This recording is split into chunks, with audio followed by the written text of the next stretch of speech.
última hora de Generación Rota aquí por AOFA TV.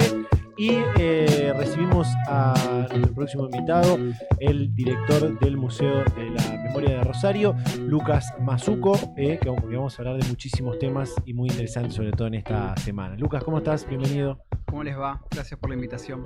Un placer charlar con vos y más de esto que nos tiene a todos, primero que nos interpela muchísimo en este programa, todo lo que tiene que ver con los derechos humanos y con la democracia sobre todo, y más en esta época, en este contexto, donde hay mucho discurso que va en contra de esa reivindicación que se ha hecho durante tanto tiempo. Sí, de hecho estamos en una semana muy particular, una semana que es de elecciones, y en 40 años de democracia, un aniversario tan redondo, tan significativo, nunca tuvimos 40 años de democracia ininterrumpida, tendría que ser un momento de festejo, ¿no? Las elecciones generales presidenciales a 40 años de la última dictadura. Y estamos en un clima de agobio, de miedo, de tensión, de nervios. Nervios no positivos, sino nervios tristes. Y bueno, tiene mucho que ver el tipo de debate que estamos teniendo. Siempre que hablamos de negacionismo en estos últimos años, a mí en el museo en realidad tratamos de matizar un poco y decir, ojalá fuese negacionismo, es reivindicación lo que está pasando. Desde estos últimos 8 años se dio vuelta la página de aquellos que reivindicaban la dictadura con cierta vergüenza, negando los crímenes, que eso era la constante desde el 83 hasta el 2015, y poco a poco se pasó a la reivindicación. Y hoy estamos ya una clara reivindicación. Se tergiversa la historia, se la relativiza, se la minimiza para reivindicarla. Y ese es el clima. Se la pone en duda, se la trata de reescribir, se recupera la narrativa de la propia dictadura, como nunca antes, ¿no? La ley de autoamnistía, que fue la ley y el documento final de la dictadura en la lucha contra la subversión, que es el título que la propia dictadura le pone a su última declaración pública sobre el terrorismo de Estado. Nunca ningún candidato de la democracia lo había reivindicado en un primer nivel como este, ¿no? Nunca un candidato a presidente de forma tan clara. Sí estuvieron los Patti, estuvo Aldo Rico, estuvo Bussi, gobernador de Tucumán, que fue partícipe de la represión de forma directa. Pero digo, dos personalidades de primer nivel por estar en una elección presidencial como Milei y su vicepresidenta, su candidata a vicepresidenta, no pasó que suceda esta reivindicación. Incluso Menem hablaba de dar vuelta a la página, no reivindicaba los crímenes de la dictadura, ¿no? O sea, por eso también es el peligro en el que muchos nos sentimos, el agobio, ¿no? Y no es un poco, me gustó la forma de verlo, esto de más allá de que aparezca el negacionismo, decir, bueno, a pesar de esto están como alzando aún más la idea, y quizás muchos jóvenes también, es como que quizás no conozcan la historia, se ponen a buscar y dicen, no, pero pará, en realidad esto está mal, ¿no? Pero por un lado veo que, digo, ¿no habría que estudiar también el por qué aparece el fenómeno este de ir en contra de esto? Sí, en realidad es el caballo de Troya de muchas otras cuestiones. En realidad muchas otras cuestiones tienen a esto escondido por detrás. Sí. Milei y Villarroel son la síntesis perfecta de la dictadura. Milei, el proyecto económico neoliberal de Martínez de Oz, que destruyó la industria, destruyó las capas medias, dolarizó la economía como la tenemos hasta ahora, hizo imposible el crédito hipotecario, transformó la economía financiera como en el eje de la economía, etcétera, etcétera, etcétera.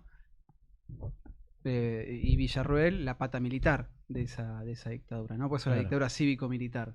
Y no hay mejor síntesis que la fórmula presidencial de la libertad avanza. Y reivindicar la tortura, la desaparición, una dictadura, el estado de sitio, no poder protestar, no poder sindicalizarse, no poder juntarse para defender lo colectivo en el nombre de la libertad. O sea, un sinsentido absoluto, pero que tiene esa explicación en ese cruce de intereses entre un proyecto económico individualista, extranjerizante y destructor de lo colectivo, con un proyecto autoritario en lo político, ¿no? Y de ahí surge un poco. También ayuda todo esto para que dejemos de estar porque siento que estamos en una posición de sorpresa tan grande que estamos como inmovilizados. Sí. Entonces aparece después una asesora que dice que vamos a presentar un proyecto para renunciar a la paternidad, o aparece Ramiro Marra hablando de Pornhub en vez de Paca Paca, en vez de la ESI, y todas son esas cuestiones que nos dejan paralizados. O hablando del número de la CONADEP y de los zurdos y de etcétera, etcétera, mucho barullo y nos dejan paralizados para tapar lo que realmente buscan. Sí. Autoritarismo en lo político, destrucción de la solidaridad y el tejido social en lo económico. Es por ahí la cosa, ¿no? Y en el medio se llevan puesta todo. Claro. Compas. No, estoy pensando en todo lo que estás diciendo. Yo estoy procesando un poco toda la información. Yo creo que hay una, No, No, está perfecto. Está buenísimo. hay una idea de incluso también cívica, una idea social de ir en contra de esto, más allá de la emergencia de este binomio de candidatos, de por ahí asociar mucho la lucha por los derechos humanos con ciertos partidos, con cierta ideología, cuando en realidad debería ser algo que trascienda más allá de cualquier ideología, ¿no? Y para decirlo con nombre propio, es como que siempre se ha vinculado la lucha por los derechos humanos o a las abuelas de Plaza de Mayo con el peronismo, con el kirchnerismo, y eso lo torna como difícil de procesar, cuando ¿no? Debería ser algo transversal, creo. Bueno, no siempre fue así lo que estás planteando. Y Daniel Feierstein, sociólogo, especialista en temas de memoria y en lo que nosotros también reivindicamos, el concepto de genocidio, gracias a él nosotros reivindicamos, no gracias a él, sino eso es el movimiento de derechos humanos, pero él le dio cuerpo teórico para entender por qué la última dictadura fue un genocidio. Él plantea que desde el 2003 para adelante, un error de algunos sectores del movimiento de derechos humanos, un error estratégico, pero absolutamente libre en cuanto a su elección, fue incorporarse de forma muy activa a los cuadros de gobierno del kirchnerismo, ¿no? En sus diferentes versiones, cosa que hasta el 2003 no sucedía. Obviamente, luego de 20 años de democracia, porque en 2003 cumplíamos 20 años de democracia, que fueron básicamente 3 gobiernos en los cuales las políticas de derechos humanos eran inexistentes, ¿no? Eran más bien de indultos, eran más bien del punto final, eran de la audiencia debida, eran solamente enjuiciar a las cúpulas y a los dos por igual y todo ese tipo de retóricas. Cuando eso cambia radicalmente y surgen las políticas de memoria, verdad y justicia, incluso con esa narrativa, muchos sectores del movimiento de derechos humanos, incluso hasta hoy, ven en eso una reivindicación histórica, generacional, que los hizo muy, muy cercanos. Y en parte está bien, pero en términos estratégicos, plantea Feierstein, generó esta ligazón y esta unión por el lado negativo hacia el antikirchnerismo de derechos humanos igual al kirchnerismo. Eve, Estela, quien sea, de hijos y de abuelas y de los organismos tradicionales, igual la cámpora, ¿no? Algo por el estilo. Entonces esa unión retórica que se generó, que también es tramposa, porque hay un montón de matices dentro de los organismos de derechos humanos, como hay un montón de matices dentro del peronismo y dentro de la coalición de gobierno actual, generó el campo fértil también, esa operación mentirosa y tergiversadora de ciertos sectores de la oposición de estos últimos 20 años, generó el campo fértil también para esa unión, genere la vuelta de los discursos reivindicadores de la dictadura. Porque también hay que decirlo, este negacionismo que estamos viviendo, que nosotros decimos que en realidad es una reivindicación, no surge en una situación socioeconómica idílica, tiene un sustento material de problemas estructurales en cuanto a indicadores de pobreza, en cuanto a indicadores de inflación, en cuanto a devaluación, en cuanto a PBI, distribución de la riqueza, infraestructura, etcétera, etcétera, etcétera, que la democracia no ha sabido resolver, que la democracia heredó de la dictadura, porque son indicadores que hasta 1976 eran muy buenos, de los mejores del mundo occidental, pero que la democracia no supo resolver. Entonces estamos en un momento donde hay una acumulación de muchísimas frustraciones, hay un mensaje mesiánico y simplificador de esos problemas, y que está siendo usado ese mensaje simplificador y mesiánico para resolver los problemas como forma de reescribir el pasado reciente, ¿no? Entonces usamos esta bronca genuina del trabajador, la trabajadora, del pibe que no tiene derechos, de la piba que no sabe si llega viva a la casa después de ir a la facultad o al colegio, o de buscar el mango revolviendo la basura, para meter todo lo otro. El individualismo, la reivindicación de la dictadura, del terrorismo de Estado, llamar lo que fue una guerra y que hubo excesos porque fue una guerra justa, etcétera, etcétera, etcétera. Entre esa situación estructural tan dura, todo lo otro es casi como el peaje que se paga para para acceder a esa otra parte de... Entonces por eso lo importante, creo, desde las políticas de derechos humanos, de memoria, como es el Museo de la Memoria, pero también desde los responsables políticos, de los que no están reivindicando ese discurso, Sí. es proponer futuro, ¿no?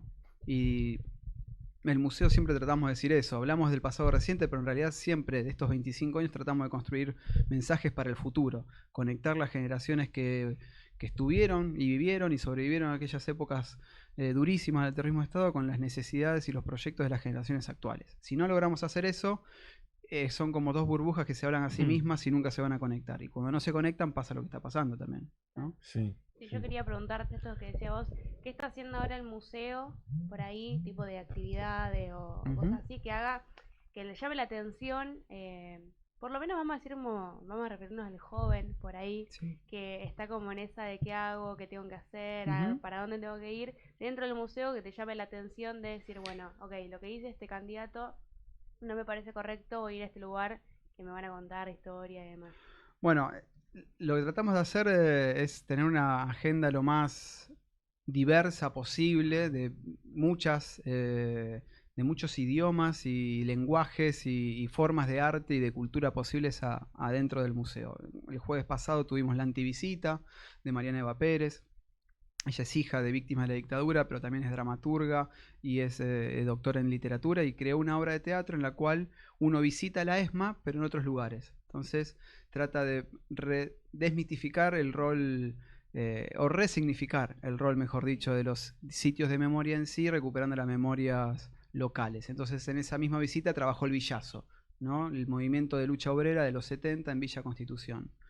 Mañana tenemos una charla sobre estos 40 años de democracia con Juan Carlos Torres y Ana María Mustapic. El 6 de octubre inauguramos una muestra transitoria que se llama No Archivar, que es sobre la lucha contra la violencia policial e institucional en estos últimos 30 años, desde la masacre de Budge hasta hoy. Y cada vez que podemos hacemos música, hacemos teatro, ferias editoriales, también hay recorridos semanales los jueves al mediodía y los sábados al mediodía, donde nuestra forma de dialogar con el público no es tener un guión y repetirlo como si fuese una lección de la escuela, sino en realidad tratar de ver cómo está conformado el grupo, quién es la persona que nos visita, qué edad tiene, de dónde viene, y preguntarle y devolverle y contarle qué contamos en cada espacio, pero con una pregunta, en realidad. Entonces le mostramos el mapa de Rosario con los centros clandestinos y le preguntamos dónde vivís o dónde estudiaste. O si sos fuera de Rosario, le mostramos la provincia de donde es. Y bueno, acá tuviste tales centros clandestinos. O la parte de las miradas, que tenemos una instalación con ojos, con las miradas que Graciela Sacco tan amorosamente hizo para el museo. Bueno, pero ¿quién te está mirando ahí? Tu familia, tus amigos, los desaparecidos, ¿no? Y desde ahí tratar no de hablarles solamente del pasado, sino también del hoy. ¿Qué nos te está dando hoy la democracia y cómo lo podemos mejorar? Pero siempre en democracia. Con esa única... Claro. Lo único que pedimos es que lo que vos quieras hacer, hacerlo en democracia, ¿no? Claro. Y nosotros estamos para escucharte y dialogar. Eso. Me encanta eso. ¿Es cierto esa historia de que donde está hoy el Museo de la Memoria fue un centro clandestino o una cosa así? No técnicamente. No. Ahí está. Eso me parece espectacular contarlo, porque es una historia fantástica. Sí, el Museo de la Memoria se encuentra hoy en un edificio bellísimo, casi centenario, en la esquina de Córdoba y Moreno. No se encuentra ahí por casualidad, sino porque en ese edificio, entre 1965 y octubre de 1982, funcionó el comando del Segundo Cuerpo del Ejército. Ahí va. ¿Qué era el Segundo Cuerpo del Ejército? Era una división interna del Ejército argentino que tenía a su cargo todas las operaciones militares en provincia de Santa Fe, en Entre Ríos, en Corrientes, en Chaco, Misiones y Formosa. Operaciones militares, tanto en democracia como en dictadura. Con lo cual, en épocas de dictadura, y en especial en la última, de 1976 a 1983, ese edificio fue la sede político-militar de la dictadura en toda nuestra región, en todo el litoral argentino. Los familiares de desaparecidos y desaparecidas tenían ese edificio como el referente de donde ir a preguntar para averiguar qué estaba pasando, ¿no? Pero a su vez la cúpula eclesiástica, la cúpula política y la cúpula empresarial de Rosario iba a ese lugar como lugar de encuentro, como lugar de trabajo, como lugar de reuniones, ¿sí? Para Claro. gestionar la ciudad. Es un lugar donde se hizo inteligencia para diseñar e implementar el terrorismo de Estado, es el lugar donde emanaban las órdenes, es un lugar donde se hicieron juicios militares para, entre comillas, blanquear detenidos desaparecidos y Claro. pasarlos a cárceles comunes. Es un lugar muy importante para la historia reciente rosarina por todos estos hechos, y eso hizo que en el 99, el museo fue creado en el 98, en el 99, cuando se estaba buscando qué lugar ponerlo al museo, instalarlo, se eligió a ese lugar y se lo designó por ordenanza del Consejo como sede definitiva del museo. En el año 2002 fue expropiado y en el año 2010, después de una larga negociación económico y política, el museo toma posesión de su legítimo lugar. Qué loco, que me parece fantástica sí, la, sí. la- Increíble. la historia, el lugar y todo. Sí. Ramita, ¿vos querías No, preguntar? bueno, yendo un poco a esto de los centros clandestinos, hoy en Rosario, ¿hay alguno que sea, por decirlo, ¿no? Que se pueda conocer, por decir, turístico o son privados? No, hay una gran mayoría de sitios, o una gran cantidad de sitios que son de uso público, están para hacer recorridos, como el Servicio de Informaciones, que está muy cerquita del museo, se encuentra en la esquina de San Lorenzo y Dorrego, en el edificio de lo que hoy es la Gobernación, pero que en aquella época era la sede de la policía de la provincia de Santa Fe en Rosario, la Vigil, la biblioteca Vigil, Sí. en zona sur. No fue un centro clandestino de detención, pero sí fue una institución educativa y social intervenida por la dictadura y diezmada por la dictadura, y tiene recorridos guiados para mostrar cómo era la Vigil antes de la dictadura, qué Claro. hizo la dictadura con ella y cómo están hoy tratando de recuperarla de forma colectiva, ¿no?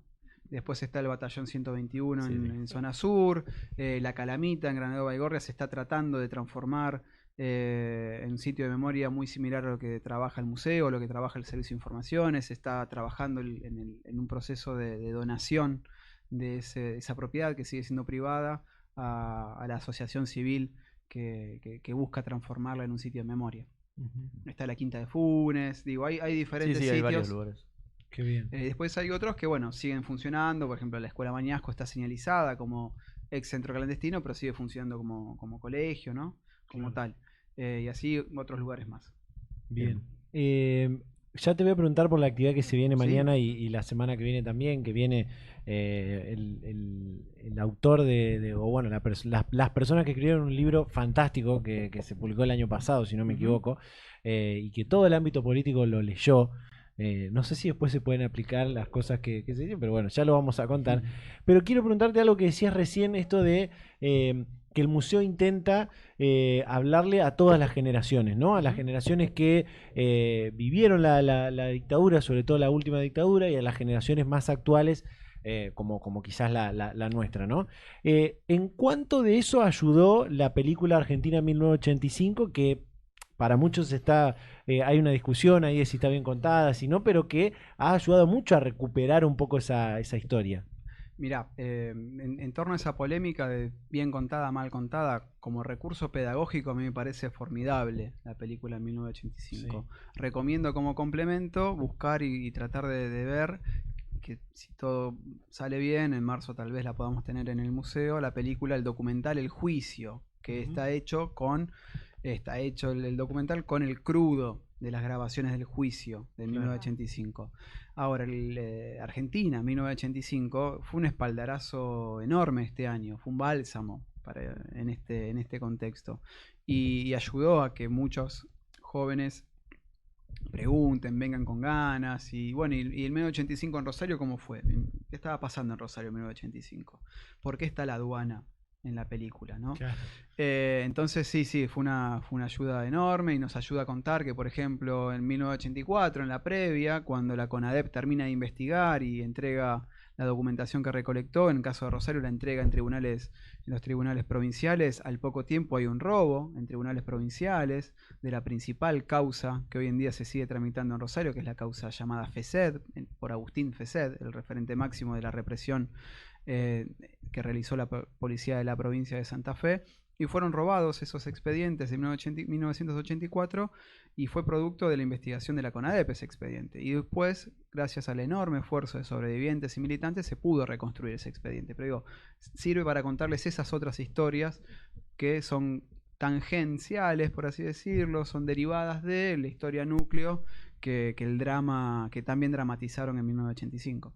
Bien, y que es un peliculón hay que Sí, verlo. peliculón. Recomendable. Y tiene licencias típicas o propias de una obra de ficción que no se puede contar de forma atrapante, llevadera, en 1 hora y media. Los datos exactamente estructurados en cuanto a cómo fueron en la realidad. Hay licencias, sí, por supuesto, pero son necesarias, no cambian el núcleo de la historia. El núcleo de la historia, yo entiendo, mi parecer, por haberlo estudiado ese periodo histórico de diversas maneras, se sostiene. Bien. Ya después para cerrar te voy a preguntar una cosa más que tiene que ver con eso, pero quiero que nos cuentes ahora sobre este ciclo de charlas, uno de más de los ciclos de los otros tantos que hicieron este año, que nosotros bueno tuvimos en algunas otras ocasiones a lo largo de este año otros eventos de este estilo, como los de Juventudes y Democracia y demás, que fue organizando el museo. Ahora se viene este que es ciclo de charlas a 40 años de la democracia, que tiene su primera jornada mañana, ¿no? Sí, mañana a las 19 horas en el museo vamos a tener el orgullo de recibir a Ana María Mustapic y a Juan Carlos Torres, perdón, dos referentes desde la ciencia política y la sociología para entender el proceso de transición a la democracia. Juan Carlos fue protagonista de ese proceso al ser parte del Ministerio de Economía a partir del año 85 y Ana María lo ha estudiado de una forma maravillosa. Tiene una frase que para mí sintetiza muy bien muchos de los problemas que tenemos hoy, que lo escribió esta frase en otro contexto, pero sintetiza muy bien este proceso histórico, que dice que el pueblo argentino llega a 1983 sin haber tomado la Bastilla. ¿No? La Bastilla es el inicio de la Revolución Francesa. Cuando el pueblo francés, el pueblo parisino, toma la Bastilla, inicia la revolución. ¿Qué quiere decir Ana María Mustapic? Que se llegó en 1983 por el debacle económico, por el debacle después de Malvinas, por un montón de factores, pero que el pueblo en sí no tomó el poder de forma tan decidida como pudo haber sido en otro hecho emblemático como en 1789, la Revolución Francesa. Que el pueblo poco a poco, en diversos hechos, se fue incorporando. Pero digo, ese tipo de análisis mañana esperamos escucharlos de boca de Juan Carlos y de Ana María. Juan Carlos va a hacer referencia más bien al libro que hacías referencia recién, Una estadía en el quinto piso, que es sobre su trabajo en el Ministerio de Economía en aquellos años, y Ana María va a tratar de mostrarnos o contarnos un poco del sistema político argentino en estos 40 años, ¿no? El hiperpresidencialismo por momentos, la democracia delegativa y demás en las diferentes crisis que vivimos. Y la semana próxima, el jueves 26 a las 18 horas en el Museo de la Ciudad, en Boulevard Oroño, frente al hipódromo, Lucía Brienza y Cecilia Lesgard van a hablar justamente de un complemento de esto que estuvimos charlando recién, o que vamos a charlar mañana, la transición, ¿no? Las narrativas en torno a la transición. ¿Cuándo comenzó la transición a la democracia? ¿Cuándo terminó? ¿No seguimos transitando hacia algún tipo de democracia? Todo ese tipo de preguntas las vamos a trabajar la semana siguiente en el Museo de la Ciudad. Y todo esto en el marco de este año, ¿no? De celebrar en parte, de pensar críticamente en otra parte, de revisar nuestras propias prácticas en el marco de los 40 años de democracia ininterrumpida. Bien, me encantan estas actividades. La de Juan Carlos Torres va a estar fantástica, no es para venderle el libro, pero léanlo si pueden. Es un libro pesado, pero muy bueno para adentrarse en esa etapa de la historia argentina que es tremenda. No sé si quieren preguntar alguna cosa. No, por ahora estamos. ¿También? Yo una cosa que te quería preguntar con esto de las actividades es si siguen las actividades, ¿no? Porque falta para de acá a diciembre, que es más o menos la época, la fecha de esos días de los derechos humanos en Argentina y demás. Digo, ¿va a haber más de estas actividades? Sí, en noviembre vamos a tener una agenda un poco más acotada que octubre, pero octubre fue como un momento de ebullición de agenda para el museo, porque también queríamos rescatar que en estos 40 años podríamos ver dos fechas de los 40 años. El día de la transición de autoridades formal, que es el 10 de diciembre, o la fecha en que el pueblo volvió a votar, y eso es el 30 de octubre. Claro. Entonces le quisimos poner a octubre mucho más potencia que en otros momentos, y entonces tuvimos la antivisita, la inauguración de la muestra, 2 muestras en realidad, porque también inauguramos Sanar la Tierra, que es una muestra transitoria de María Blanco en la fachada del museo, que si han pasado por la esquina y vieron un telar marrón que simula ser el mapa de la Argentina, es el mapa de Argentina, trabajado por María, con arpillera.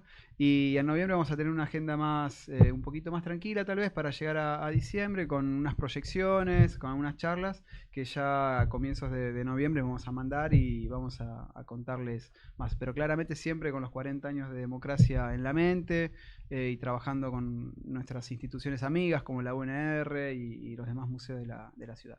Sí, Bien. también es importante saber que el museo está abierto todos los Exactamente. días, casi todos los días, así que Ujú. bueno, las personas que no lo conocen pueden ir a... Se pueden a acercar, visitarlo. sí, miércoles, jueves y viernes de 10 a 18, con los jueves teniendo recorridos guiados para público general a las 12 del mediodía, sábados, domingos y feriados de 10 a 15. Sí, esos son Bien. nuestros horarios para la visita. Después tenemos una biblioteca especializada en derechos humanos, el Centro Documental Rubén Naranjo, la Biblioteca Raúl Frutos, bibliotecario en jefe de la Biblioteca Vigil en su momento, por eso tenemos su nombre, hemos optado por ese homenaje ya hace un tiempo.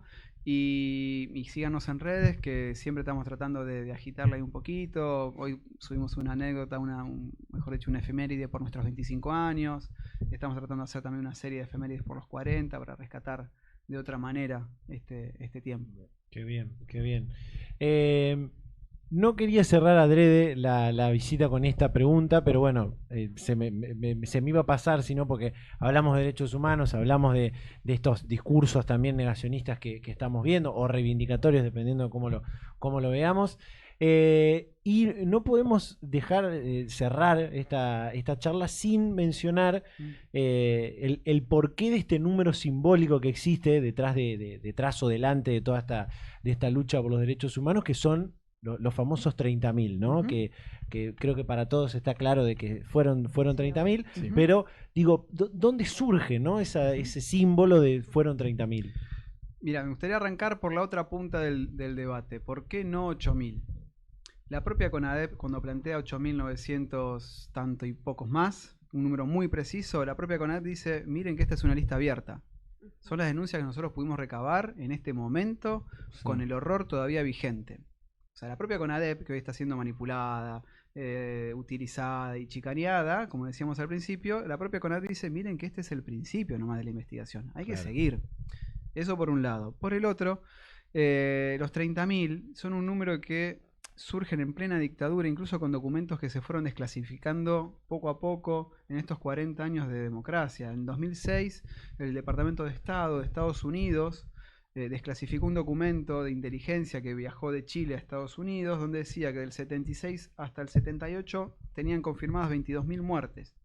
Año 78. Con lo cual, 30.000 para el 83 no es un número irrealizable. Por otro lado, es el número que los distintos organismos de derechos humanos, tanto a nivel local como en el exilio, cuando van recabando las informaciones, van recabando las denuncias, estiman que son 30.000. Claro. ¿No? Es como decir los 6 millones de judíos asesinados por el nazismo. Es la estimación más cercana que se ha tomado o que se ha tenido acceso a partir de las denuncias recolectadas.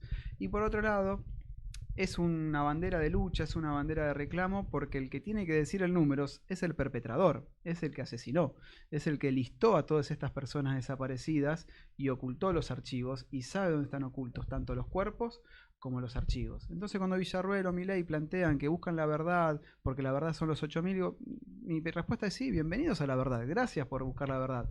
¿Dónde están? El comienzo de la verdad no es el número, porque hablar del número es una chicana. El comienzo de la verdad es decirme o decirnos dónde están los desaparecidos, porque parecen olvidarse que los desaparecidos siguen desaparecidos. Claro. No es que se encontraron los cuerpos. Hay madres, hay hijos, hay hijas, hay hermanos, hay padres que no saben dónde están sus cuerpos de las personas que buscan hace más de 40 años. Todos nosotros tenemos algún pariente, familiar cercano, un abuelo, un padre, un hermano, alguien al cual lloramos por su muerte, pero sabemos dónde está.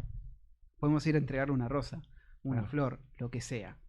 O si decidimos cremarlo, fue decisión nuestra. Hay un número inacabado de cuerpos que no sabemos dónde están. Esa es la verdad que hay que buscar. Chicanear con el número es eso. Es una chicana. Y la responsabilidad de saber el número preciso, de darlo, es de los perpetradores, no de las víctimas. Las víctimas creen que son 30.000. Y ese es un pacto histórico que la sociedad argentina no tendría que claudicar jamás. Eso por un lado. Y por último, mejor dicho, tengo siempre una cuenta aritmética que me gusta hacer, que es la siguiente.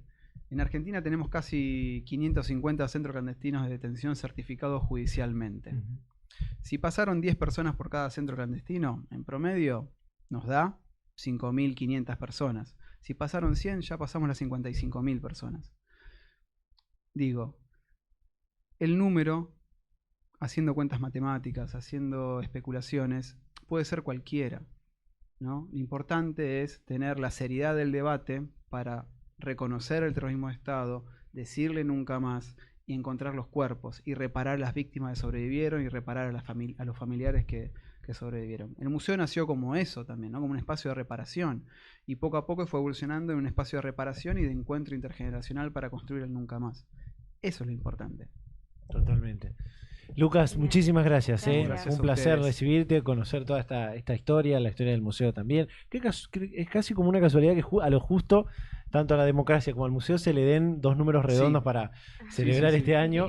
Totalmente. Es casi como una buena casualidad. Así que bueno, aguante la democracia, Aguante y la a democracia. seguir peleándola todos los días. Gracias, exactamente. Siempre democracia en democracia. Solucionar los problemas de la democracia con más democracia, no con menos. Totalmente. Muchas Gracias nuevamente. Gracias a Y ustedes. seguramente vamos a estar nuevamente en contacto para todas estas actividades que se vienen. Gente, nos vamos a ir a la pausa. Nos vamos